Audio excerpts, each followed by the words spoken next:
ઐતિહાસિક અને ધાર્મિક કથાઓ સાંભળવા માટે આજે જ સબસ્ક્રાઇબ કરો ડિવોશનલ હિસ્ટ્રી યુટ્યુબ ચેનલને અને બેલ આઇકન દબાવો। બધાને જય શ્રી કૃષ્ણ। યોગીની એકાદશી પર કરવા સરળ ઉપાય। ઘરમાં થશે પૈસાનો વરસાદ, સુખ સમૃદ્ધિ બધું મળશે। માતા લક્ષ્મી ધનના ભંડાર ભરપૂર કરશે, તેમજ ભગવાન નારાયણ નકારાત્મક ઉર્જાનો નાશ કરશે। યોગીની એકાદશી 21 જૂન શનિવારના રોજ ઉજવવામાં આવશે। આ દિવસે ભગવાન વિષ્ણુ અને ધનની દેવી લક્ષ્મીની પૂજા કરવામાં આવે છે। હિન્દુ કેલેન્ડર મુજબ દર વર્ષે જેઠ મહિનાના કૃષ્ણ પક્ષની એકાદશી તિથિએ યોગીની એકાદશી વ્રત રાખવામાં આવે છે। ઉપરાંત આ દિવસે દાન કરવાનું વિશેષ મહત્વ છે। આવી સ્થિતિમાં ચાલો જાણીએ કે યોગીની એકાદશીને દિવસે કયા ઉપાયો અને દાન કરવાથી દેવી લક્ષ્મી અને ભગવાન વિષ્ણુના આશીર્વાદ પ્રાપ્ત થાય છે। યોગીની એકાદશીને દિવસે તમે કપડાનું દાન કરી શકો છો। આ દિવસે જરૂરિયાતમંદોને નવા કપડાનું દાન કરવાનો પ્રયાસ કરો અથવા બ્રાહ્મણને દાન કરો। આ દિવસે ફક્ત પીળા રંગના કપડાનું દાન કરવાનો પ્રયાસ કરો।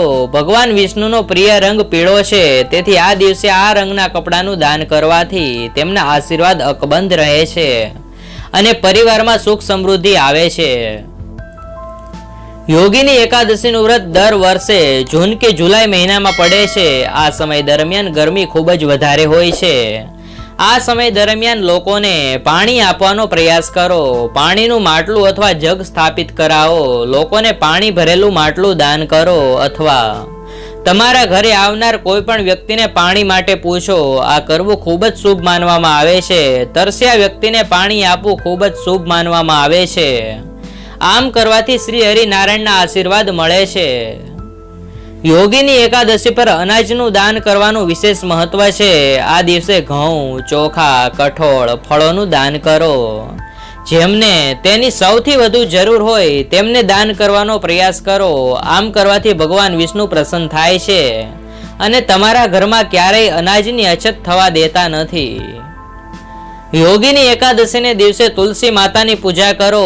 આમ કરવાથી તમને વિષ્ણુજી અને લક્ષ્મી માતાના આશીર્વાદ મળે છે। આ દિવસે તુલસીના છોડ પાસે ઘીનો દીવો પ્રગટાવીને માતા તુલસીજીના આશીર્વાદ પણ મેળવો।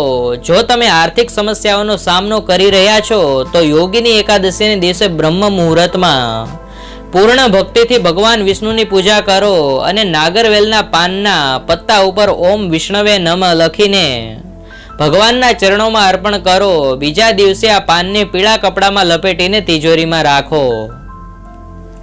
યોગીની એકાદશીને દિવસે સવારે સ્નાન કર્યા પછી ભગવાન વિષ્ણુ અને દેવી લક્ષ્મીની યોગ્ય રીતે પૂજા કરો। ભગવાનને ફળ અને ફૂલો અર્પણ કરો અને તેમની આરતી ભક્તિભાવથી કરો। પ્રસાદ તરીકે ગોળ અને ચણા અર્પણ કરો। આ પૂજાથી ભગવાન વિષ્ણુ તમારા જીવનમાં સકારાત્મક ઉર્જા લાવશે। તે જ સમયે દેવી લક્ષ્મી તમારા ધનના ભંડારને પણ ભરી દેશે। એકાદશીના ઉપવાસ પર દિવસ દરમિયાન સુવાની મનાઈ છે। આમ કરવાથી ઉપવાસનું ફળ મળતું નથી। દિવસભર ભગવાન વિષ્ણુનું નામ જપ કરો, ભજન ગાઓ અથવા ધાર્મિક ગ્રંથો વાંચો।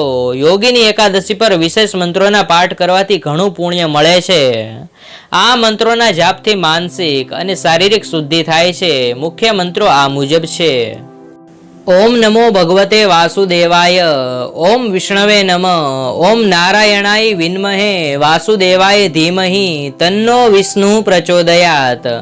શ્રી કૃષ્ણ ગોવિંદ હરે મુરારી, હે નાથ નારાયણ વાસુદેવાય નમઃ।